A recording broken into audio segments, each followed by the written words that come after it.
Sans toi, je ne peux rien. J'ai besoin de toi. Au nom de Jésus-Christ. Amen. Amen. Je vais partager avec nous aujourd'hui un message que j'intitule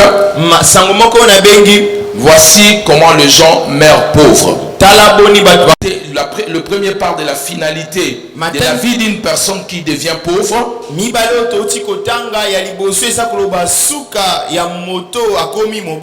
Parce que cette personne a aimé du vin et l'huile. Cette personne a aimé l'ambiance. Et cette personne a fini sa vie pauvre et malheureux. Et la Bible va un peu plus loin en disant qu'il a fini sa vie indigent. Donc l'indigence c'est plus que la pauvreté. Et le texte de Luc, la Bible est en train de nous dire, quand vous lisez Luc chapitre 4, Jésus-Christ notre Seigneur est en train de donner son plat d'action. Il est en train d'annoncer ce qu'il est venu faire sur la terre. En lisant très bien ces choses, vous verrez qu'il a réservé une place pour la pauvreté. C'est pour dire que Dieu n'est pas content que les gens soient pauvres. Sinon cela n'allait pas être dans l'ordre de mission du Seigneur. Si quelque chose est dans l'ordre de la mission du Seigneur, parmi les choses qu'il est venu accomplir sur la terre, la pauvreté est mentionnée. Et remarquez bien dans ces textes, on dit que pour le pauvre, Jésus est venu leur annoncer la bonne nouvelle. Le reste de ces personnes-là, il est venu les libérer. Il est venu ouvrir leurs yeux. Mais pour le pauvre, il est venu leur annoncer la bonne nouvelle. Donc un pauvre a besoin de la bonne nouvelle. C'est la bonne nouvelle qui peut ouvrir les yeux d'un pauvre. C'est un message que j'ai déjà enseigné, mais aujourd'hui je vais en parler d'une autre manière. D'où vient la pauvreté? Les gens se posent des questions. Mais pourquoi Dieu lui-même, s'il est un Dieu d'amour, pourquoi il a créé des pauvres? Il a créé la souffrance, pourquoi il n'arrête pas la souffrance? Un jour toutes ces choses vont s'arrêter. Mais vous devez comprendre qu'au commencement cela n'était pas ainsi. Dieu n'a pas créé l'homme pauvre ni un homme indigent. Le premier homme que Dieu a créé, Adam était prospère. Il était en train d'exceller, de vivre dans la prospérité et dans l'abondance. Quelle était la volonté de son créateur? Mais cet homme avait une interdiction de choses qu'il ne devait pas faire. En désobéissant à la volonté de Dieu, il a ouvert la porte à la malédiction. Et la malédiction a apporté plusieurs choses. Entre autres, la malédiction a produit la maladie, a produit la pauvreté et a produit beaucoup de choses. Donc nous comprenons que la pauvreté n'est qu'une conséquence d'une vie de péché, d'une vie de désobéissance à la parole de Dieu ou aux instructions de Dieu. Si Adam avait observé la parole de Dieu, Adam pouvait vivre dans l'abondance. Adam allait prospérer et vivre convenablement. Voici l'origine de la pauvreté. La pauvreté est une malédiction. Vous devez retenir, la pauvreté est une malédiction. Et vous devez rejeter la pauvreté avec toute votre énergie. Rejeter la pauvreté avec toute votre force. Bien-aimés dans le Seigneur, comme j'étais en train de le dire, c'est une malédiction. Il y a des familles qui sont vendues à la pauvreté. Vous devez détester la pauvreté. Elle n'est pas dans la volonté de Dieu. C'est un effet de la malédiction. Et en plus, lorsque vous lisez les Saintes Écritures, vous remarquerez que la pauvreté n'a pas d'amis.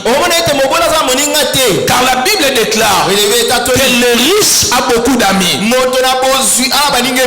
pauvre n'a pas d'amis. Si tu es pauvre, tu n'auras pas aussi d'amis. Et les Chinois disent que le chèque est orphelin, tandis que la réussite a beaucoup de parents.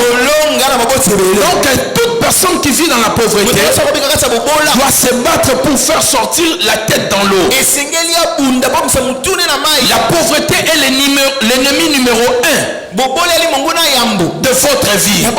Elle est une porte ouverte à la plupart de malédictions, à la plupart de péchés, à la plupart de destructions. Il y a des jeunes filles aujourd'hui qui couchent avec des hommes à cause de la pauvreté familiale. Il y a des gens aujourd'hui qui font n'importe quoi, qui se lancent dans l'homosexualité, dans des choses semblables, juste parce que la famille est dans la misère. Vous devez refuser la pauvreté. Et la pauvreté laissera tous les fidèles de cette église. La Bible déclare le pauvre est odieux, même à son ami. Même son ami ne le considère pas. Et bien aimé dans le Seigneur, nous devons refuser la pauvreté. Alors nous avons plusieurs sortes de la pauvreté. Nous avons 3 ou 4 sortes principales de la pauvreté. Nous avons premièrement la pauvreté sociale. Ça veut dire que le diable peut te créer une pauvreté sociale. Vous avez des problèmes de relations. Vos relations ne durent jamais. Vous ne vivez pas bien avec les gens. Or, tout ce que Dieu donne à l'être humain passe par l'être humain. Il n'y a aucune chose que vous demanderez à Dieu sans que Dieu puisse utiliser l'être humain. Vous avez besoin d'argent, Dieu touchera un homme pour vous bénir. Tout ce dont vous avez besoin, même pour que Dieu vous guérisse, il va utiliser le main d'une personne. Dieu, pour sauver l'humanité, il s'est fait homme. Tout ce qui touche l'humanité, Dieu passe par l'homme pour donner à l'humanité. Et vous devez comprendre l'importance de vivre bien dans la société,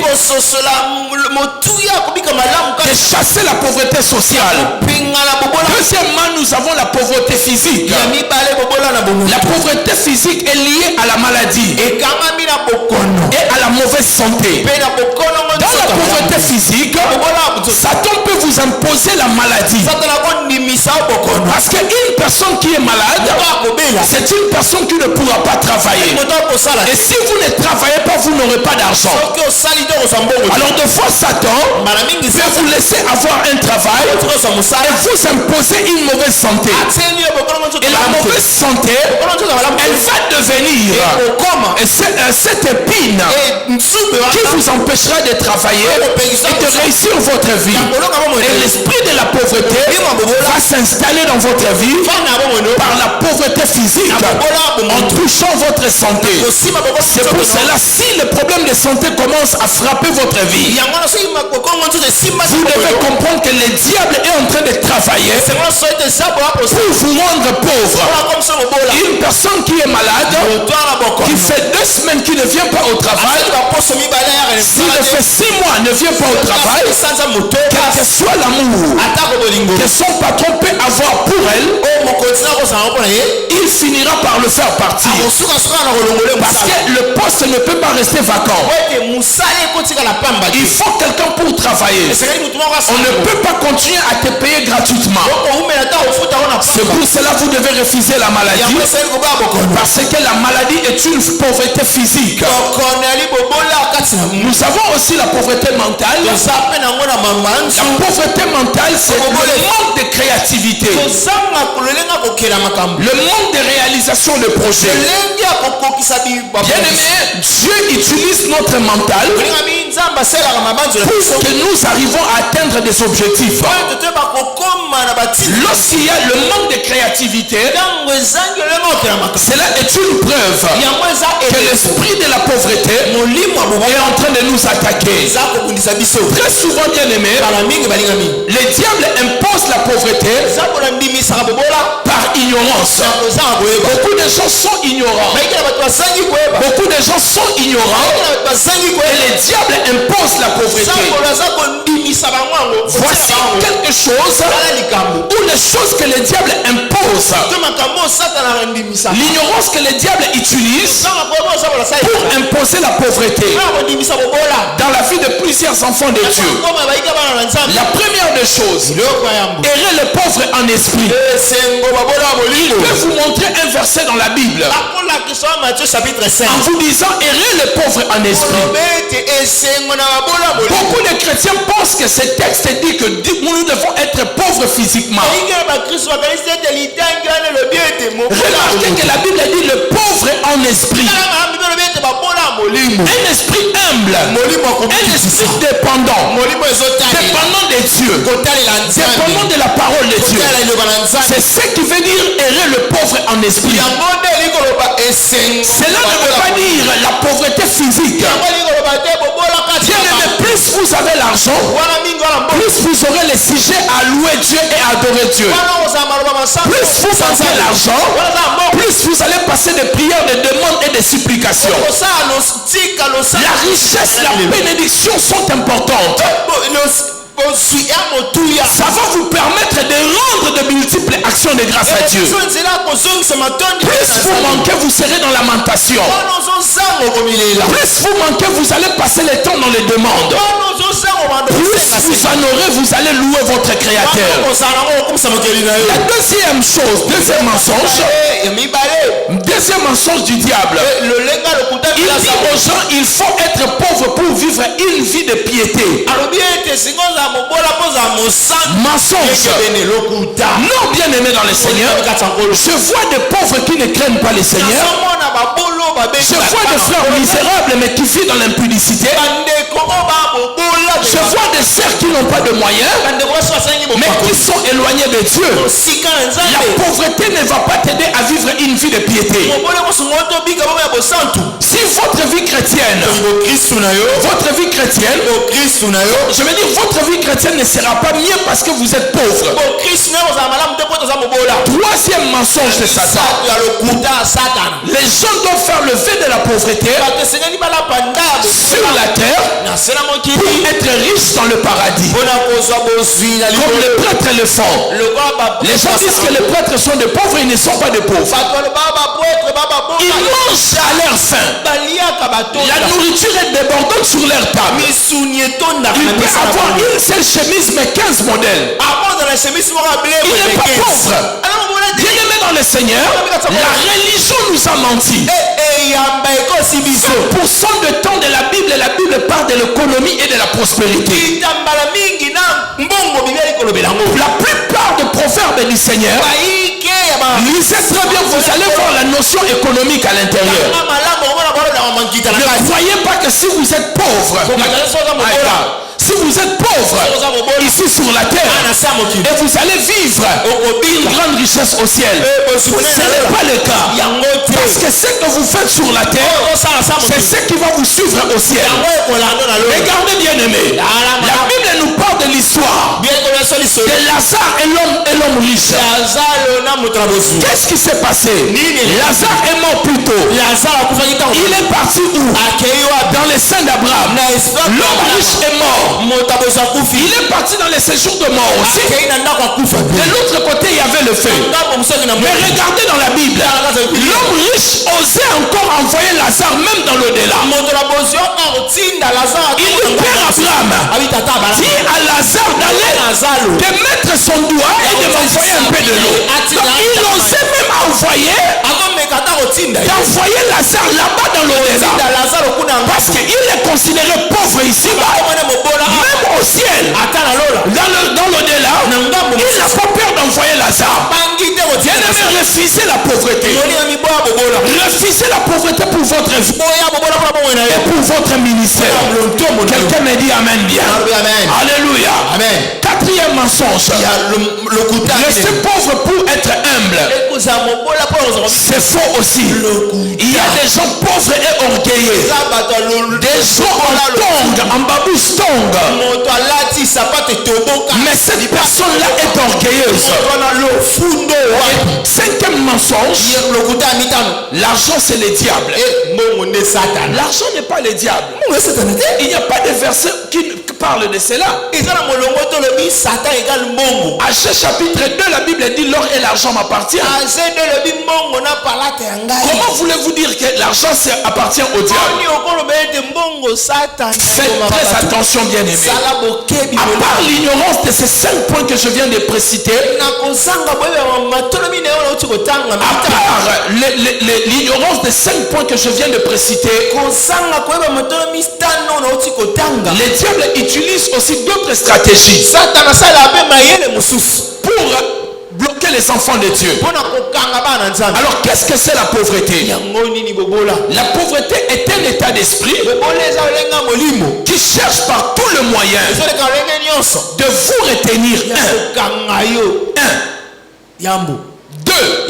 Vous ramenez toujours dans la case du départ.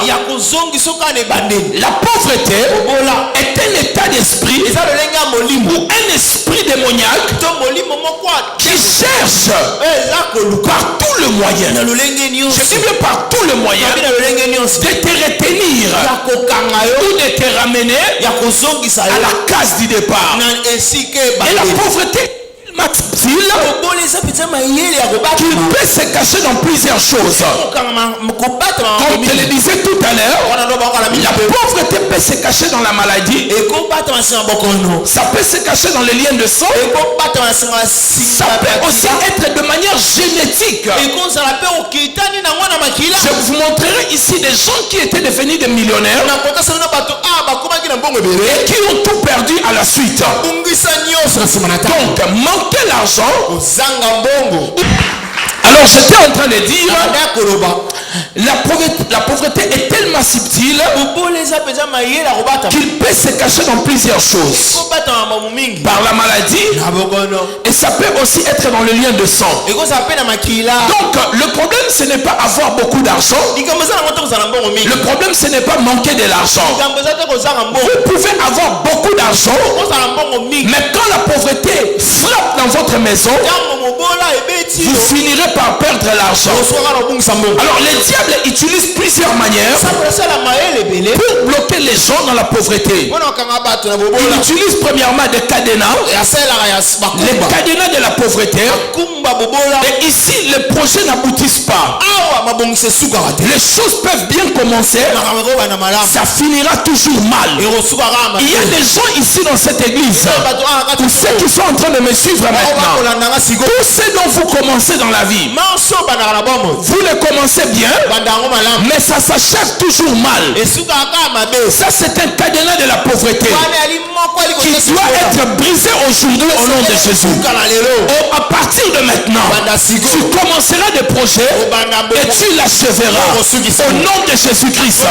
Tout ce qui t'empêche de finir ce que tu commences soit brisé et vaincu au nom de Jésus.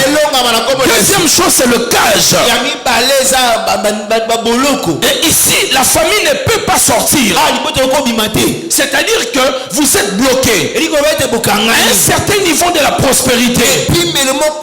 Lorsque nous parlons de cage, c'est un espace de limitation. Il n'y a pas de mouvement.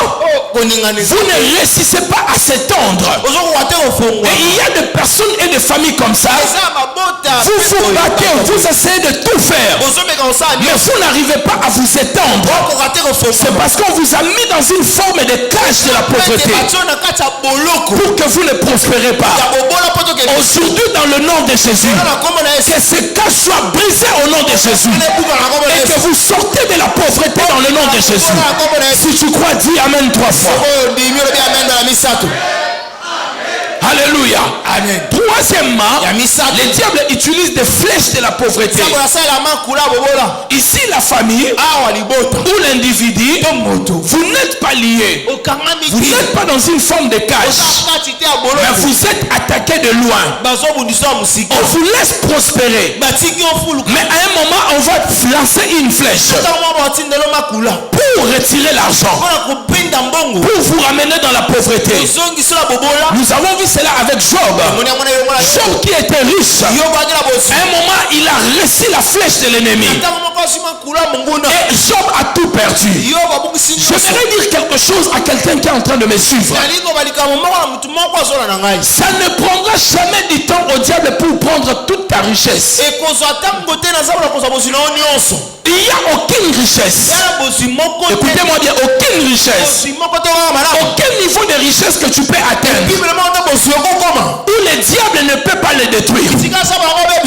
La seule façon pour conserver sa richesse, il n'y a que Dieu qui peut la conserver. Posez la question à Job. Job avait atteint un niveau, mais en un seul jour, le diable l'a rendu pauvre.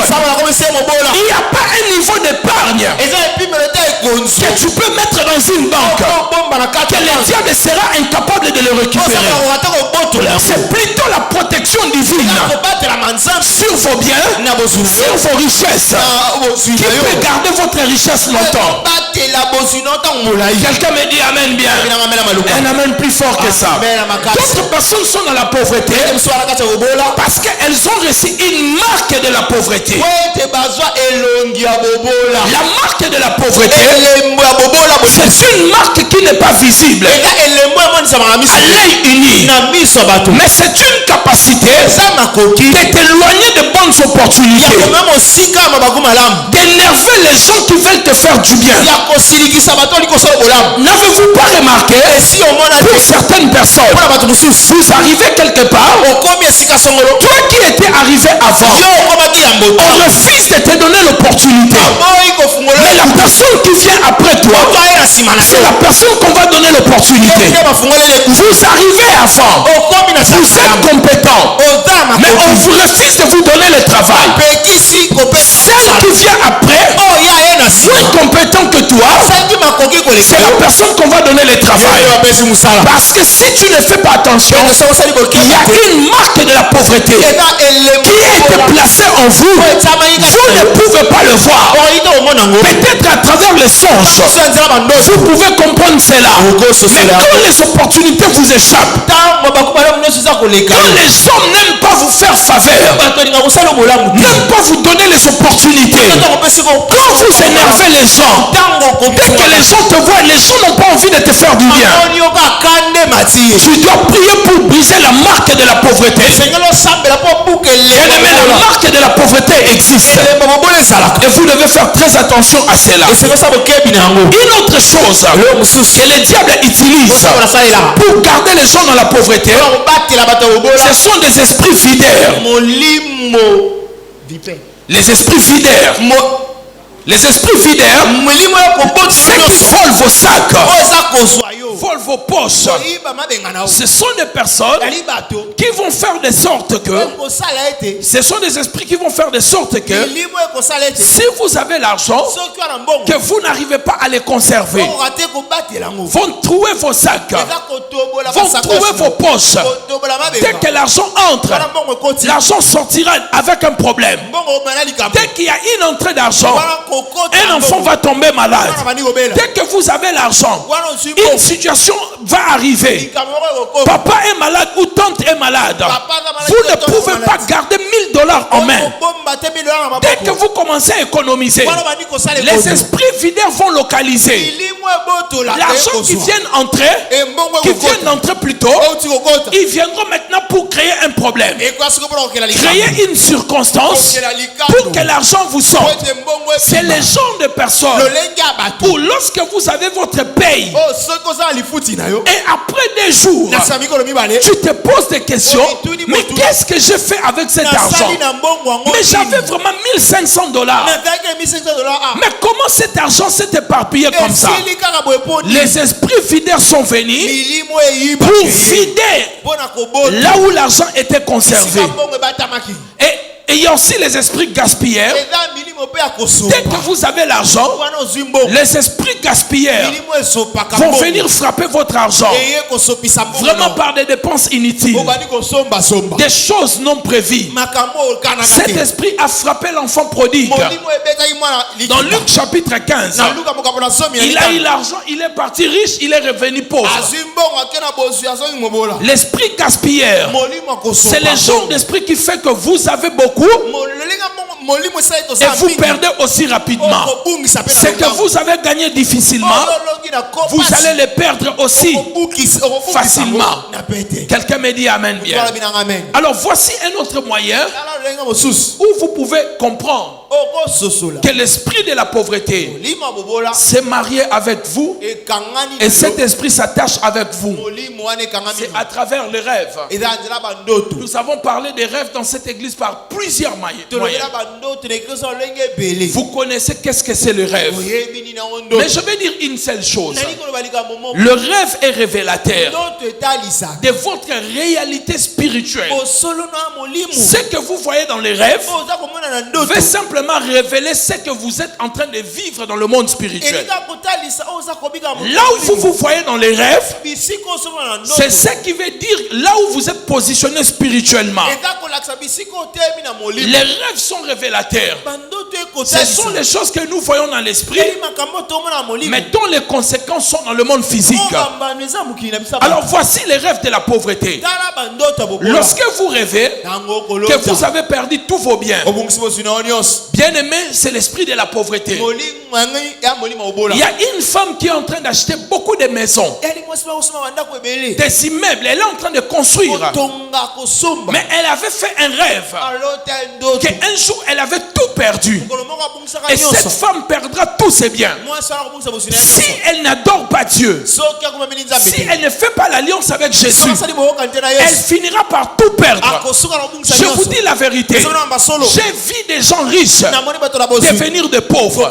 N'est-ce pas? Même ici dans ce pays, nous avons vu des anciens dignitaires, des anciens ministres, d'autres prendre les taxi-bis, d'autres devenir des piétons. J'ai croisé un ex-premier ministre de Mobutu. J'étais en train de pleurer. Je dis, mais comment cet homme peut être dans telle misère? Bien aimé dans le Seigneur, accumuler des richesses ne gagne pas l'esprit de la pauvreté. L'esprit de la pauvreté est toujours gagné par l'alliance avec Dieu, dont je parlerai dans la conclusion. Suivez ce message jusqu'à la fin. Bien aimé dans le Seigneur, le monde spirituel est réel.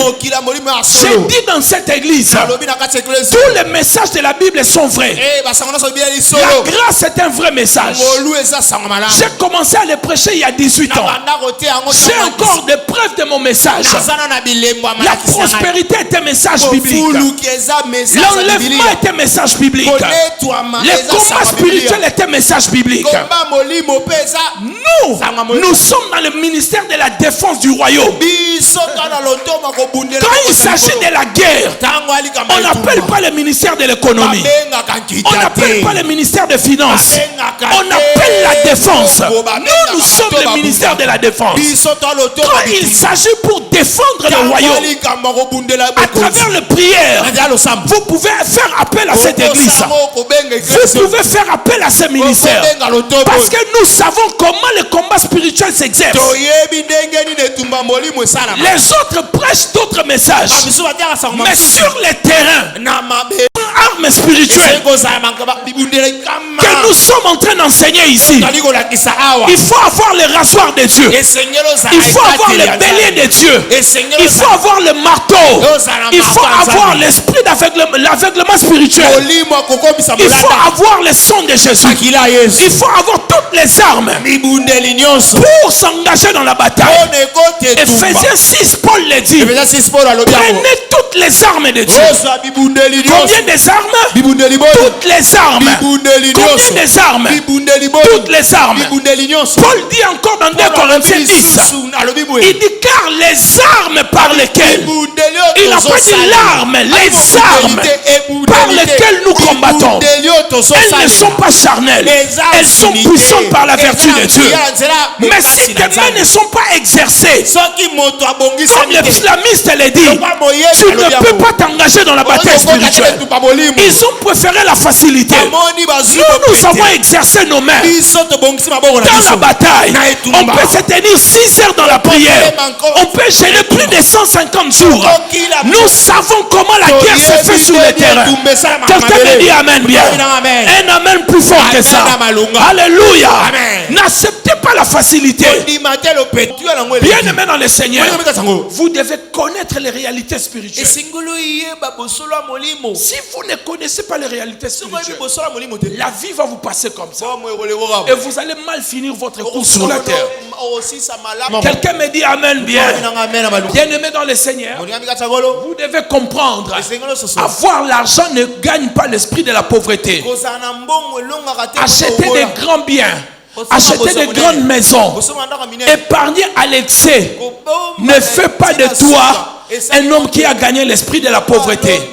Si vous ne croyez pas, posez des questions à des anciens dignitaires, à des ministres, aux femmes d'affaires. Posez des questions aux cadres, aux gens qui ont gagné au loto, qui sont redevenus de pauvres. Nous savons tous que Mobutu avait l'argent, mais nous avons vu la fin de Mobutu. Mais nous avons même vu la fin de la famille. Nous devons faire très attention.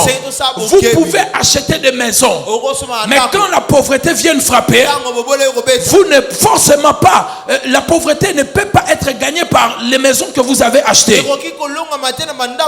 J'ai vu des gens gagner des millions de dollars et aujourd'hui sont des pauvres. Je vis des gens avoir beaucoup de maisons et vendre une après une jusqu'à la fin de leur vie et mourir sans maison. C'est l'esprit de la pauvreté.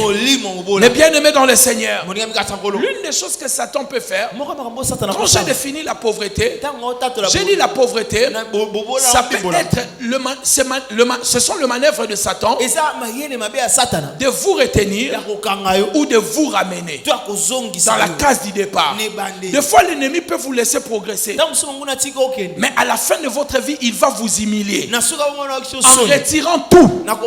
Et nous avons vu des gens qui avaient des moyens. Avant la fin de leur vie, Satan a tout récupéré.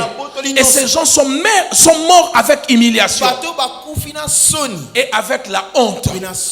Quelqu'un me dit amen bien. Amen. Je disais que ça ne prendra pas du temps à Satan pour détruire vos biens.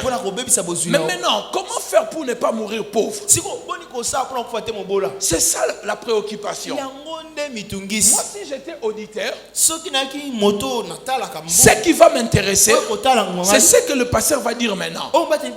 Parce qu'il m'a déjà expliqué la pauvreté. Maintenant, comment je peux échapper à la pauvreté?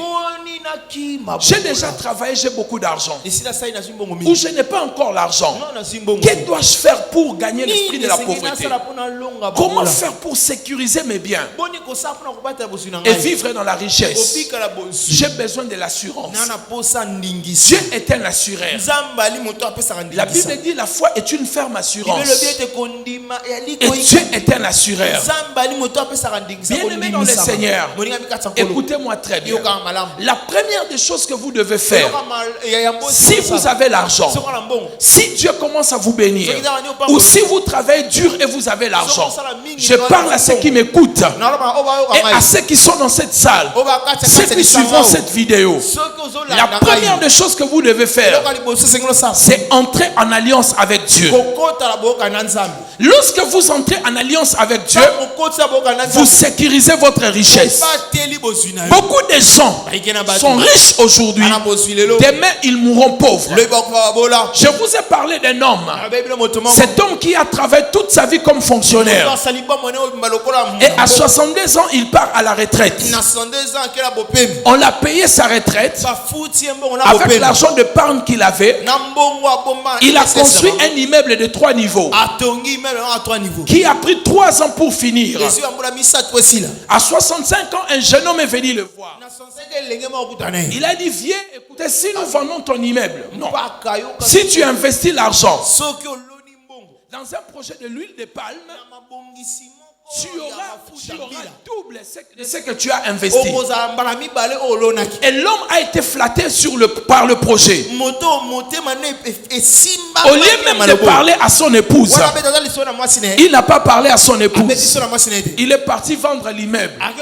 Comme vous le savez, quand vous vendez une maison, vous devez attendre au moins 3 mois pour le préavis.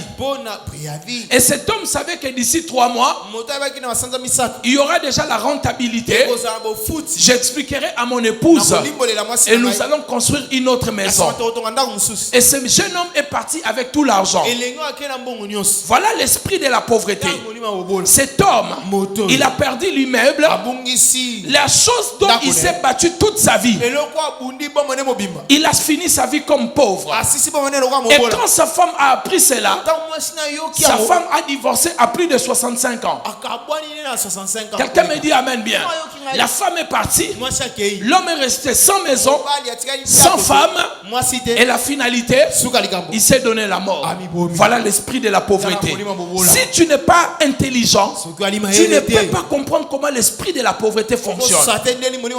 L'esprit de la pauvreté peut te frapper à la dernière minute de ta vie. Mais si tu as une alliance avec Dieu, l'esprit de la pauvreté peut aller très loin de ta vie. Vous savez, mes chers amis, en regardant très bien l'histoire, vous allez voir, il y avait des gens riches, mais qui sont devenus pauvres. Regardez des gens comme le Whitney Houston. Elle avait gagné beaucoup de millions, mais elle est morte dans la désolation. Vous savez que Michael Jackson, si il a accepté le concert de This East qu'il devait faire, alors qu'il n'avait plus la force, c'est parce qu'il était criblé de dettes. Après avoir gagné des millions d'argent, mais cet homme était rempli de dettes. Gagner des millions ne veut pas dire que vous avez vaincu l'esprit de la pauvreté. Regardez une femme qu'on appelait Pamela Anderson. À l'époque, pour ceux qui étaient à cette époque-là, elle avait tourné un film qu'on appelait Alerte à Malibu. C'était magnifique cette série-là. Mais cette femme, elle a tout perdu. Il y avait aussi un homme qu'on appelle Val Kilmer. C'est lui qui a tourné le film de Batman. Il a gagné des millions, mais aujourd'hui la pauvreté a commencé à le frapper. Tyson aussi, il avait gagné 400 millions, mais à un moment il est tombé dans les dettes. Il y avait un basketteur qu'on appelait Dennis Rodman. Vous le connaissez très bien. Il a gagné plus de 17 millions et il est entré maintenant dans la misère et dans la pauvreté. Il y avait aussi un acteur, il est là jusqu'aujourd'hui, qu'on appelle Chris Tucker, vous le connaissez. Il a tourné le film avec Jackie Chan, Rusher 1, Rusher 2, 3. Vous connaissez le film avec Jackie Chan, le noir là qui s'amuse. Il a gagné beaucoup d'argent, mais il a perdu l'argent. La pauvreté est un esprit. Vous ne gagnerez pas la pauvreté parce que vous avez acheté des maisons. Satan peut envoyer une tempête qui va faire tomber toutes vos maisons. Il y avait aussi un rappeur français qu'on appelait Doc Gynéco. Aujourd'hui, il est nulle part, mais il avait gagné beaucoup d'argent. Nicolas Cage, que vous connaissez, pareil, il a perdu beaucoup d'argent. Gary Coleman, vous le connaissez très bien, la série de Arnold et Willy. Alors si vous étiez jeune, vous savez de quoi je parle. C'était un noir qui était petit comme ça. Il a fini sa vie comme sentinelle. Non, c'est lui qu'on appelle gardien. Mais il avait gagné des millions. La pauvreté, bien aimée dans le Seigneur, on la gagne pas parce qu'on a acheté des maisons. On peut gagner la pauvreté rien que par l'alliance avec le Seigneur. Quelqu'un me dit l'alliance. Je vais entendre bien l'alliance. Plus fort que ça, l'alliance. Abraham a fait l'alliance avec Dieu lorsqu'il a accepté d'offrir son fils Isaac. Lorsqu'il arrive à la montagne, il voulait tuer son fils. La Bible dit, Dieu a dit à Abraham, c'est aujourd'hui que je vois que tu me crains. Et Dieu a juré. Abraham vivait sous la promesse. Mais ce jour-là, Dieu a juré. Abraham ne vivait plus sous la promesse. Mais Abraham est entré dans l'alliance. Comment il est entré dans l'alliance? Il était prêt à tout sacrifier à Dieu. Bien aimé dans le Seigneur, en regardant très bien, Isaac, c'est lui qui détenait toutes les promesses d'Abraham. Toutes les promesses que Dieu avait données à Abraham devaient s'accomplir par sa postérité. Sa postérité Isaac. Donc si Isaac mourait, toutes les promesses que Dieu avait données à Abraham allaient aussi mourir. Mais Abraham n'a pas refusé, n'a pas hésité de sacrifier Isaac. Et Dieu a vu cela, qu'il a aimé l'argentier que l'argent. Et Dieu a fait entrer cet homme dans l'alliance. Toute personne qui est capable de tout donner à Dieu, cette personne peut entrer dans l'alliance et sécuriser ses finances. Je suis en train de parler à quelqu'un ici et à ceux qui me suivent maintenant. Vous devez entrer dans l'alliance. Vous devez prendre une offrande d'alliance, un montant important dont vous allez donner à Dieu et dire à Dieu en ce jour, je fais l'alliance avec vous pour renverser l'esprit de la pauvreté. Dès que vous donnez à Dieu, Dieu devient votre partenaire. Personne ne peut toucher une affaire dont Dieu est partenaire. Tu ne comprends pas. Personne ne peut toucher une affaire dont Dieu est collaborateur. Dès que tu fais l'alliance, tu deviens un partenaire de Dieu. Même dans ton travail, si on est en train de limoger les gens, toi tu ne seras pas limogé. Dieu voit l'alliance et il sait ce que tu as fait. Et en regardant très bien, vous allez voir l'alliance qu'Abraham avait faite. Cela a continué sur Isaac. Isaac s'est retrouvé à un moment de misère. Genèse chapitre 26. Mais la Bible dit Isaac s'aima. Il a sémé. La même année, il a récolté au centuple. Et la Bible dit, les Philistins sont devenus jaloux. Ils ont chassé Isaac. Mais Isaac est parti. Il est devenu un richissime. Au point où les gens qui l'avaient chassé, ils sont revenus pour faire l'alliance avec lui. Et écoutez ce qu'Isaac dit.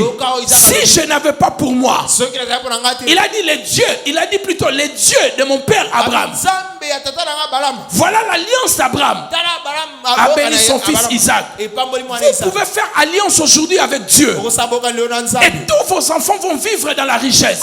Je vous dis la vérité. J'ai vu les enfants des dignitaires. J'étais à Massamba. J'ai étudié dans de bonnes écoles. Mais je peux vous garantir, j'ai vu les enfants des riches finir de malheureux, de pauvres. Parce que l'argent qui est bien mal acquis, on n'en profite pas. Même les enfants ne vont pas profiter. Mais si les parents pouvaient faire l'alliance avec Dieu, Dieu allait se souvenir de leurs enfants.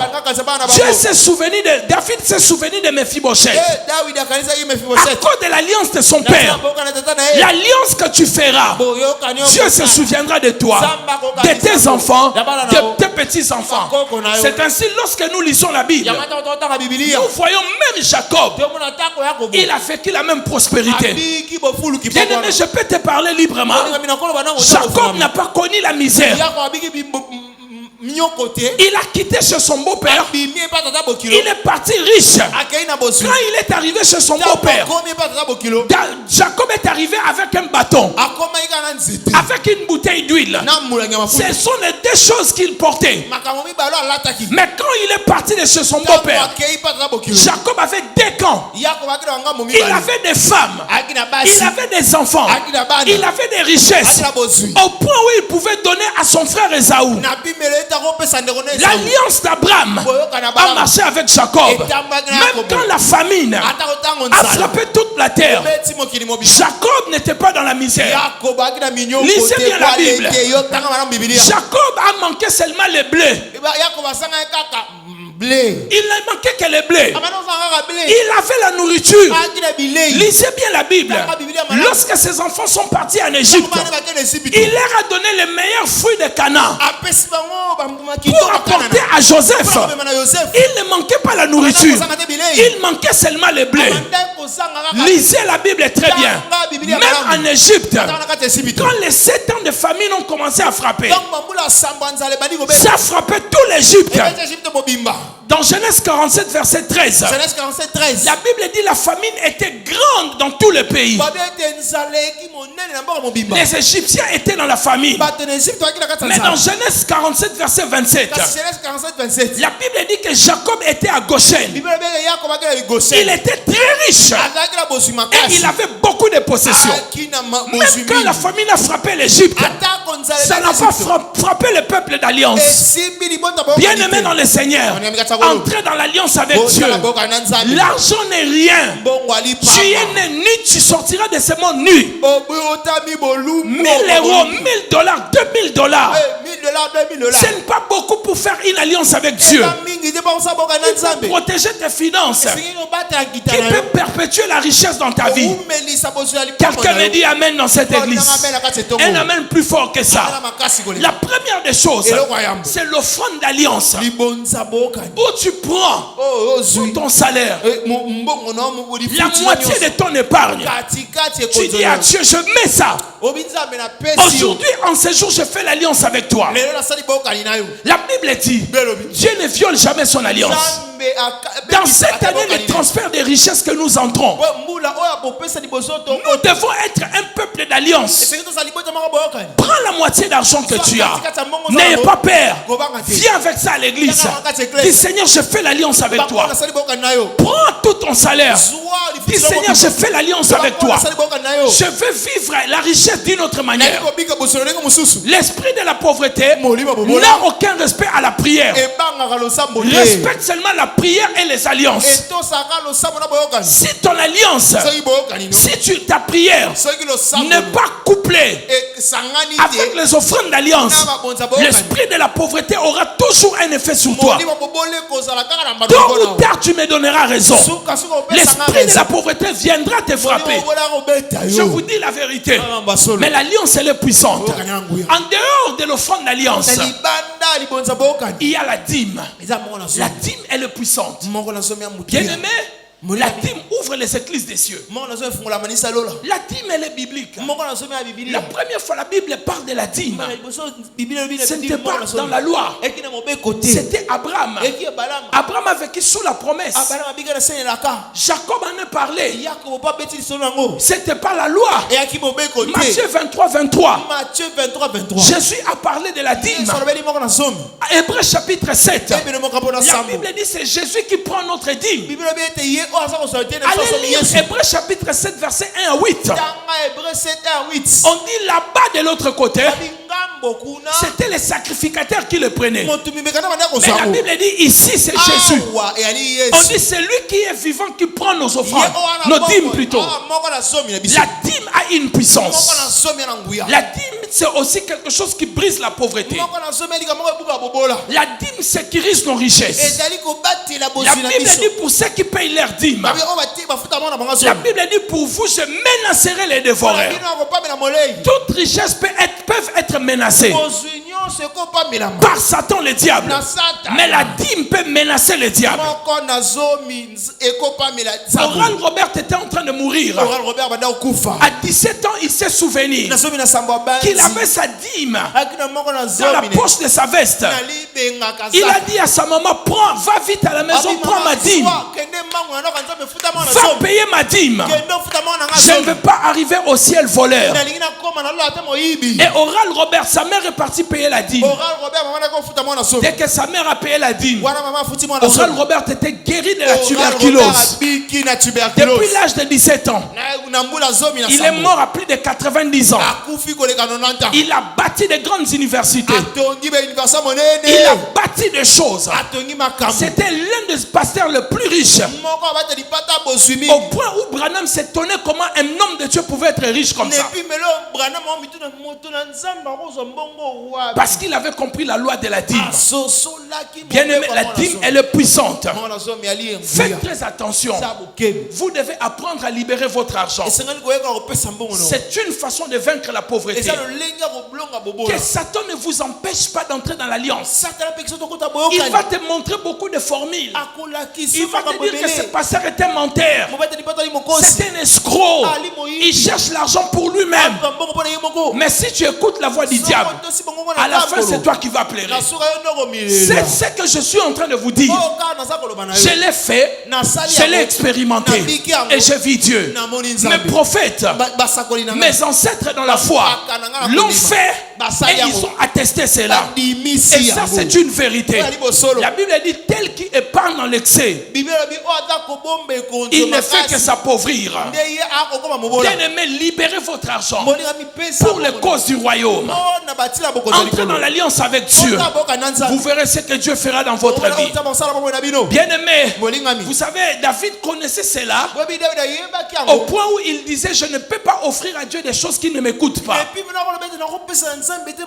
2 Samuel chapitre 24 verset 22. Salomon a eu la richesse et la sagesse à travers la sémence. Lorsqu'il est parti s'aimer 1000 holocaustes, la même nuit, Dieu l'a visité. Dieu lui a dit, demande-moi tout ce que tu veux. Mais c'est dans votre Bible, ce n'est pas mes inventions. Il a offert 1000 holocaustes à Dieu.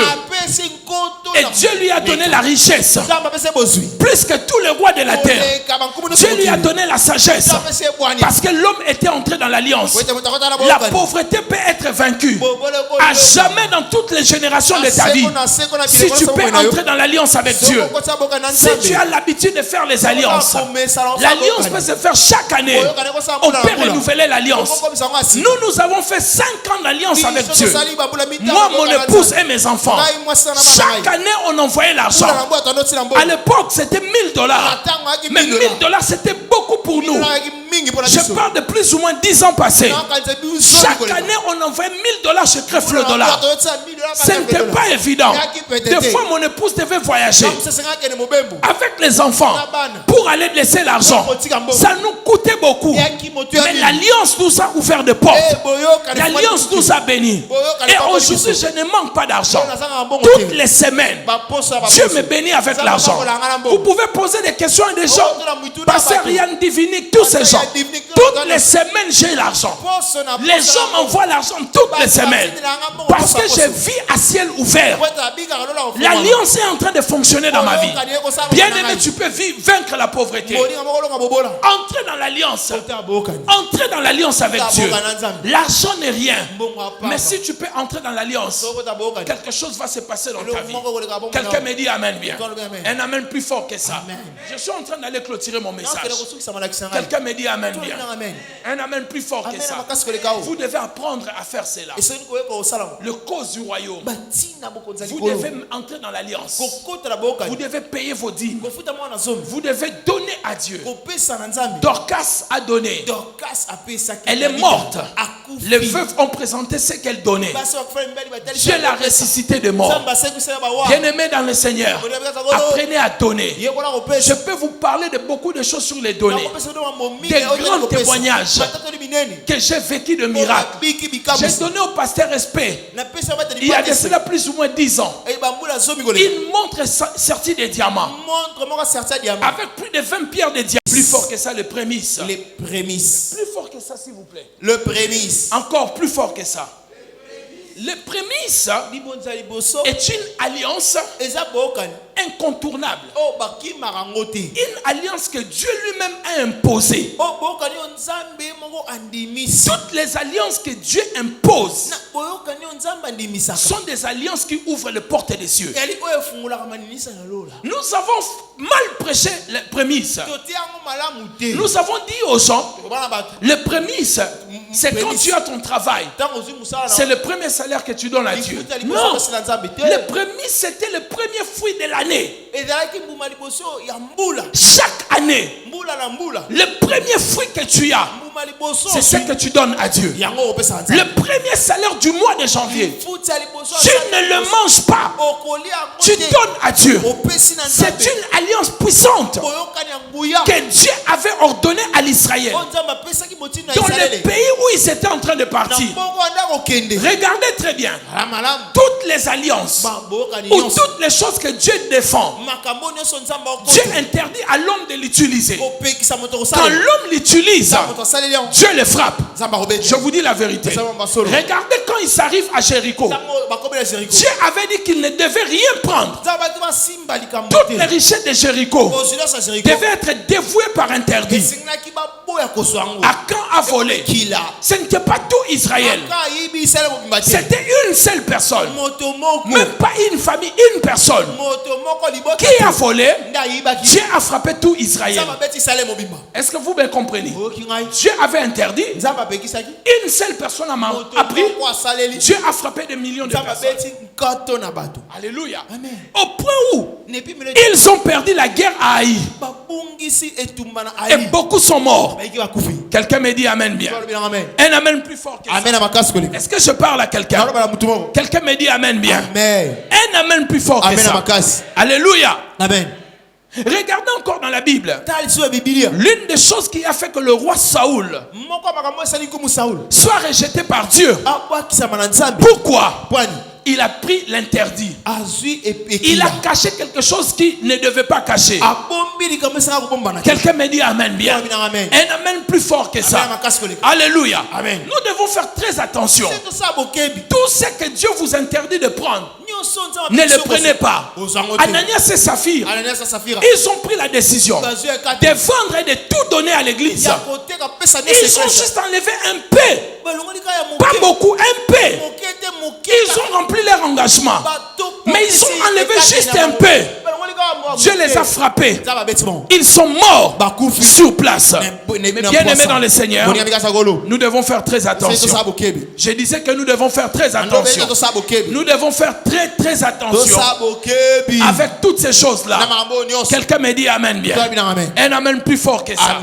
Alors dis après moi les prémices. Je vais t'entendre bien le prémisse. Les prémices. C'est là où je suis en train de clôturer mon message. Dis après moi prémisse. Prémices. Tape la main de 5 personnes, dis leur prémisse. Non. Lève-toi, tape la main de 5 personnes. Dis leur prémisse. Plus fort que ça, prémisse. Prémisse. Je vais t'entendre bien. Dis-leur encore prémisse. Alors, asseyez-vous. S'il vous plaît, je vais vous parler maintenant de prémisse. Écoutez-moi très bien. Écoutez-moi très bien. Ouvrez grandement vos oreilles. Et écoutez-moi. Le prémisse, c'est quelque chose que Dieu a installé. Tout ce qui est premier appartient à Dieu. J'ai dit que tout ce qui est premier appartient à Dieu. Parce que Dieu est le premier. Dieu n'aime pas la dernière position. Regardez dans la Bible. Dieu était en train de dire, tous vos premiers-nés seront consacrés à moi. Pourquoi Dieu disait cela? Ici, ce n'est même pas nos revenus. Mais ici, c'est d'abord les enfants. Tous vos premiers enfants. Dieu a dit ça, ce seront mes enfants. Parce que c'est votre vigueur. C'est votre force. Dieu récupère cela. Tout ce que tu donnes à Dieu et qui est premier pour toi aura une grande récompense dans ta vie. Vous savez, l'une des choses qui a fait que le fils prodigue, son frère puisse se fâcher, c'est parce que son père, la Bible dit, il avait tué une vache grasse. pour donner à son fils. En Israël, la vache grasse était destinée au fils aîné, n'était pas destinée pour le cadet. Il s'est fâché parce qu'on a pris son droit.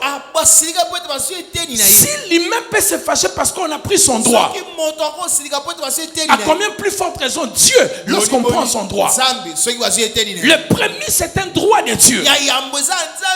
Vous ne devez pas toucher au premier salaire. Le premier salaire du janvier, c'est l'argent que vous donnez à Dieu en totalité, sans enlever un point. Quelqu'un me dit, mais pasteur, tu es trop exigeant. Ce n'est pas moi, c'est la parole. C'est la Bible qui le dit. Je dois vous le dire comme ça. Alléluia. Quelqu'un me dit amen bien. Un amen plus fort que ça. Le premier, c'est le premier fruit de la terre qui se faisait chaque année.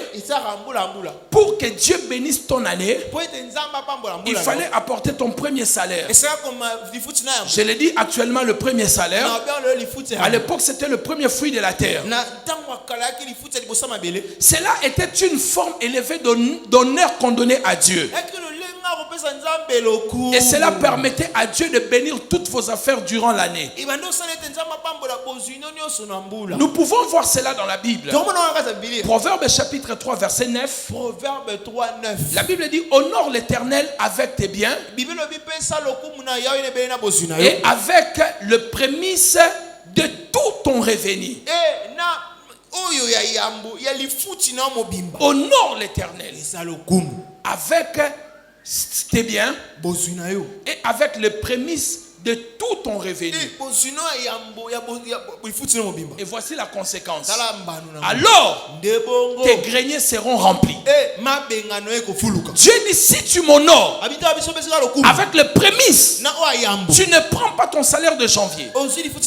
Dans cette année nouvelle que nous entrons, l'année des transferts de richesses, je donne cet argent à Dieu dans la cause de l'œuvre de Dieu. Le Seigneur a dit: tes greniers seront remplis. Tes greniers, tes greniers seront remplis. Quelqu'un me dit amen bien. Si tu le fais, toi qui te poses des questions, si je dois donner 1300 euros, tout ce qu'on m'a payé, je fais comment pour payer les loyers? Moi aussi je ne sais pas. Mais voici ce que la Bible dit: tes greniers seront remplis. C'est la réponse que je te donne. Je ne sais pas, mais je te dis que tes greniers, puisque moi je crois à la parole, je ne crois pas à la théorie des hommes, je crois à ce que la Bible dit. Puisque la Bible le dit, mes greniers seront remplis, je vais dédier tout mon salaire de mois de janvier, je vais le donner à Dieu. Parce que la Bible dit: celui qui honore Dieu, Dieu va l'honorer. Alors comment tu dois honorer Dieu? Avec les prémices. Bien-aimés dans le Seigneur, nous devons apprendre à honorer Dieu avec nos prémices. Et c'est ainsi nous allons vivre la main de Dieu dans cette année 2020. Et nous allons briser l'esprit de la pauvreté. Je clôture mon message en vous disant: l'esprit de la pauvreté n'est pas gagné parce que tu as acheté de maison. Parce que l'esprit de la pauvreté peut venir frapper à la dernière minute. Il y a un homme qui avait 7 maisons, mais la pauvreté est venue frapper dans sa vie. Cet homme est tombé malade. Il a commencé à vendre des maisons. Il a vendu 6 maisons. Il n'était pas guéri. Jusqu'à ce que l'homme de Dieu lui dise: c'est l'esprit de la pauvreté qui est venu récupérer tout. Quand tu vas vendre ta dernière parcelle, tu mourras. Alors tu n'auras rien à laisser à tes enfants. Tu ne seras pas un bon père. Ce que tu dois faire, c'est d'entrer dans l'alliance avec Dieu. Fais une alliance avec Dieu. L'homme a fait l'alliance. Il a été guéri. Il a perdu 6 maisons, mais il est resté avec une seule maison. S'il n'était pas entré dans l'alliance, Satan allait prendre aussi la dernière maison et l'humilier aussi dans la mort. Et sa famille allait tout perdre. Ne pensez pas parce que tu as acheté des maisons Parce que tu as un bon travail à Africa numéro 1. À TV5 Monde. Où tu es un cadre quelque part. Que la pauvreté ne peut plus te frapper. La pauvreté a frappé Job. Vous savez qui était Job? La Bible dit qu'il était l'un des hommes les plus riches de l'Orient. Donc à l'époque actuelle, on peut dire qu'il était multimilliardaire. Mais il est mort, en un seul jour plutôt, il a tout perdu. Ça ne prendra pas à Satan le temps pour frapper tout. Je vous dis la vérité. Une maladie incurable peut être installée dans ton corps pour tout ravager. Et si tu résistes, il t'achève pour que les enfants commencent à dilapider l'argent. Entrer dans l'alliance. C'est comme ça que Satan fonctionne. Si tu résistes, tu dis je ne vais pas vendre, je vais rester avec. Alors il va dire bon, il va mourir. Comme ça, les enfants vont tout vendre. Et l'esprit de la pauvreté va arriver. Faites très attention. Voici l'impact de cet enseignement. Pour vaincre l'esprit de la pauvreté, pour vivre au-delà de la pauvreté et faire bénéficier cette alliance dans toute ta famille, vous devez entrer dans l'alliance. Je viens d'une famille pauvre, extrêmement pauvre, mais voici ce qui est arrivé dans notre famille. On mangeait une fois la nuit, une fois la nuit, et la souris a mangé le doigt de mon neveu parce que mon neveu avait mangé sans laver les mains. C'est normal quand tu manges à 21h. Sous le sommeil, tu ne peux même pas laver les mains. Dieu a béni une de nos sœurs qui a acheté une petite parcelle ici, à Makala. Vraiment une parcelle, juste le nom de parcelle, mais c'était rien du tout. Ma sœur arrive à l'église. On était en train de prêcher comme je prêche aujourd'hui. Le pasteur a fait l'appel de fonds qui va donner $100. Ma sœur s'approche devant. Et pendant qu'elle s'approchait, Dieu lui a dit donne ta parcelle. Ma sœur a commencé à lutter. Mais elle a dit quand même à l'homme de Dieu, Dieu m'a dit de donner ma parcelle. Le pasteur lui a dit ça vient de Dieu, fais-le. Quand ma soeur a donné la parcelle, toute la famille a parlé. Mais ce qu'on ne savait pas, elle venait de briser le cycle de la pauvreté. Vous ne savez pas ce que vous faites. Votre sémence, c'est un moyen de briser le cycle de la pauvreté. Elle n'avait pas brisé la pauvreté pour elle-même. Elle a brisé pour toute la famille. Elle-même, elle a acheté plusieurs maisons. Et aujourd'hui, dans la famille, sur 8, au moins 5, nous sommes des propriétaires de biens immobiliers. Quelqu'un me dit amen. D'autres en ont beaucoup, d'autres ont un seul. Mais nous sommes aujourd'hui largement bénis par Dieu. On n'a jamais eu un ministre, un PDG dans notre lignée. Mais c'est l'alliance qui a fait cela. Je fais appel à toute personne ici qui est au son de ma voix, dans cette salle ou ceux qui sont en train de me suivre. La pauvreté, tu peux la vaincre par le prémisse, par tes dîmes, par une offrande d'alliance. Je priais pour un frère qui est au Sénégal. Il m'a envoyé l'argent.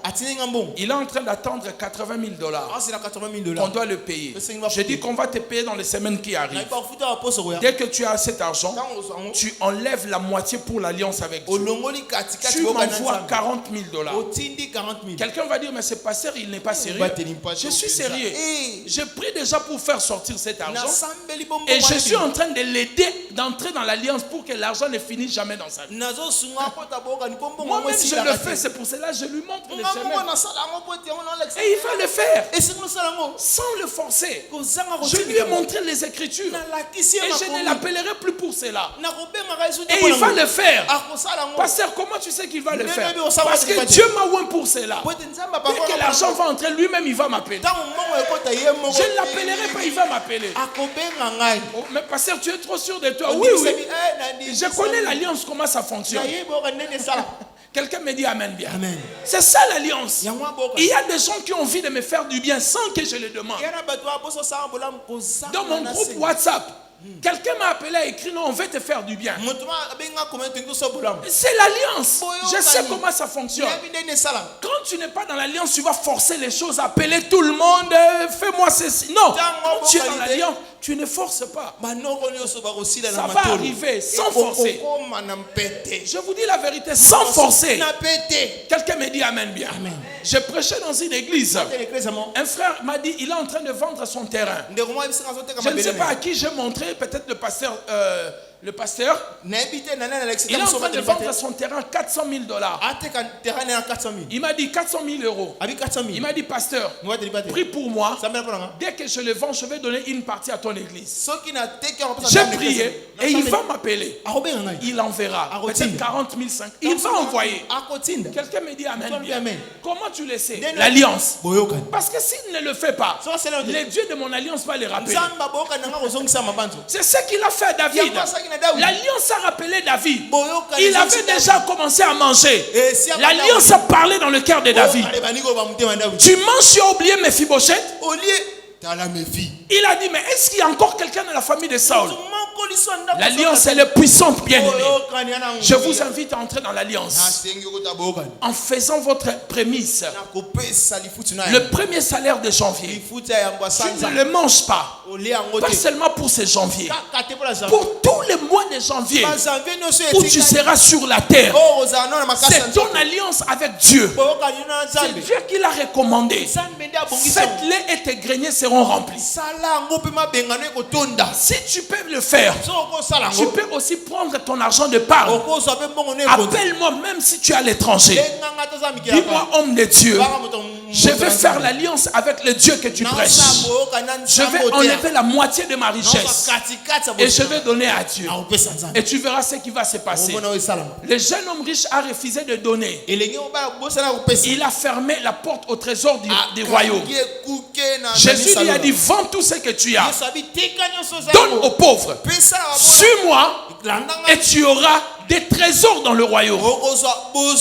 Il donnait des richesses sur la terre pour avoir des trésors au ciel. Mais cet homme a refusé. Il a écouté Satan. N'écoutez pas Satan. Si vous écoutez Satan, vous raterez des trésors au ciel. Mais sachez qui était un voleur. Quand il a vu Jésus, il a dit, je vais partager ma richesse et donner aux pauvres. Le Seigneur a crié, le salut est entré dans cette maison. N'écoutez pas les diables. C'est le Seigneur qui a commencé ces choses. Voici les clés que vous devez écrire. Premièrement, une semence exceptionnelle créera une récolte exceptionnelle. Manger ce que Dieu te demande. Manger ce que Dieu te demande, c'est manger son futur. Est-ce que tu es en train d'écrire?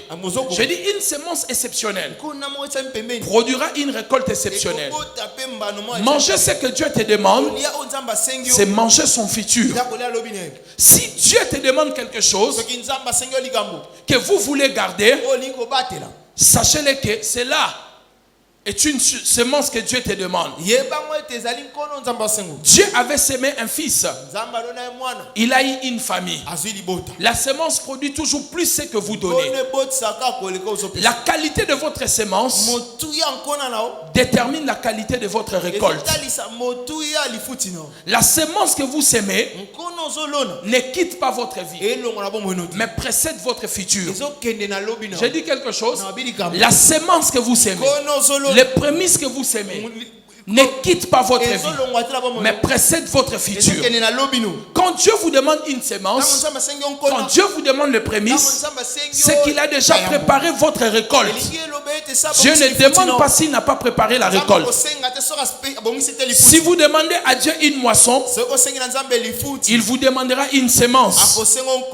La qualité de la terre détermine la vitesse de la croissance. La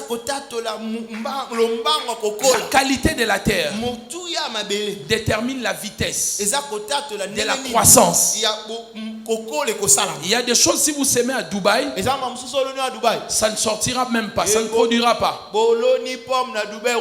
Mais il y a des choses, si vous semez au Congo, ça va produire très rapidement. Beaucoup de gens ont mis l'argent entre les mains des hommes de Dieu qui ne donnent pas à Dieu. C'est pour cela que vous n'avez pas récolté rapidement. Je suis une bonne terre. Cette église est une bonne terre. Si vous mettez votre argent, vous semez votre prémisse, vous entrez dans l'alliance qui est dans cette église, quelque chose va arriver dans votre vie. Rien ne quitte le ciel si quelque chose n'a pas quitté la terre. Je dis que rien ne quitte le ciel si quelque chose n'a pas quitté la terre. Faites quitter votre prémisse. Faites quitter la moitié de votre part. Quelque chose quittera le ciel. Donner à Dieu une sémence est une preuve que tu as vaincu Satan dans le domaine des données. Que Dieu nous bénisse, on acclame le Seigneur. Si tu as entendu la parole, acclame le Seigneur. Je veux que tu l'acclames bien, acclame-le. Satan vous parlera. Il vous dira, n'écoutez pas cette parole. Non, cet homme de Dieu exagère. Les gens le diront. Mais Jésus l'a dit. Moi, je vous parle de la moitié. Moitié de ton épargne. Mais Jésus a dit à cet homme, va vendre tout. Pour que je reste avec quoi? Va vendre tout et suis-moi. Et il dit, tu auras un trésor. Mais le Seigneur ici te demande ton premier salaire du mois de janvier. Tes prémices. Il dit, mets cela. Sacrifie le 1300 euros. Le 200 euros. Prends ce que tu as mis en épargne. Entre en alliance avec Dieu. Si le Dieu que je prêche ne remplit pas tes greniers, même au ciel, nous poserons la question à Dieu. Pourquoi cela n'a pas fonctionné? Mais je suis plus que sûr parce que moi-même je vis cela. Et je sais ce que Dieu est capable de faire. Quelqu'un me dit Amen bien. Amen. Nous avons envoyé $5,000. C'était beaucoup pour nous. À l'époque, moi et mon époux, c'était beaucoup. Mais nous avons fait $1,000 durant 5 ans. Aujourd'hui, les résultats sont là. Et ce sont des débits seulement. Ça, ce n'est qu'un début de résultats de ce que Dieu fera avec nous. Et cette année qui commence, les gens vont voir Dieu. Parce que je connais la puissance de l'alliance.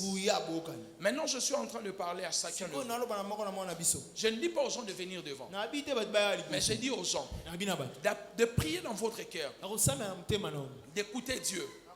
Qu'est-ce que Dieu te dit maintenant? Et qu'est-ce que Satan te dit maintenant? Satan te dira non. Dieu te dira oui. Maintenant Dieu te dit, prends le prémisse, fais un fait de donner tout ton salaire de janvier. Dieu est en train de te parler, l'argent que tu as mis quelque part. Prends cet argent-là. Partage ça, fais la moitié et donne à cet homme de Dieu. Il va prier pour toi. Quelque chose va se passer dans ta vie. Écoutez-moi bien. Mon épouse m'a dit, j'ai un deuxième magasin. Et mais maintenant, dans ce deuxième magasin, j'ai vraiment besoin que ça marche. Vous savez ce que je lui ai dit? Je lui ai dit, fais une offrande d'alliance. Ça fonctionne comme ça chez nous. Il n'y a pas. Non, mais c'est pas parce que c'est la femme on doit prier. Non, c'est l'alliance. Je lui ai dit, cherche une offrande, une très bonne offrande d'alliance. Viens avec. Je vole aussi ma femme. Je vole aussi ma femme. Quelqu'un me dit Amen. C'est l'alliance. Elle veut les résultats, l'alliance. Il n'y a pas autre chose pour ça que l'alliance. Quelqu'un me dit Amen. Elle le fait, elle verra le résultat. Quelqu'un me dit Amen. Alléluia. Personne n'était dans la prière, s'il vous plaît. Père céleste, au nom de Jésus, bénis ta parole. Ta parole dans nos cœurs. Que l'ennemi ne le vole pas. pendant que le peuple sont en train de prendre la décision de ce qu'ils doivent faire pour entrer en alliance, une alliance durable. D'autres vont renouveler leur alliance parce qu'ils sont déjà dans l'alliance. Maintenant, je prie que tu parles à leur cœur ce qu'ils doivent faire pour que cette année de transfert de richesses soit effective dans notre vie. Au nom de Jésus-Christ, j'ai ainsi prié. Amen. Acclamons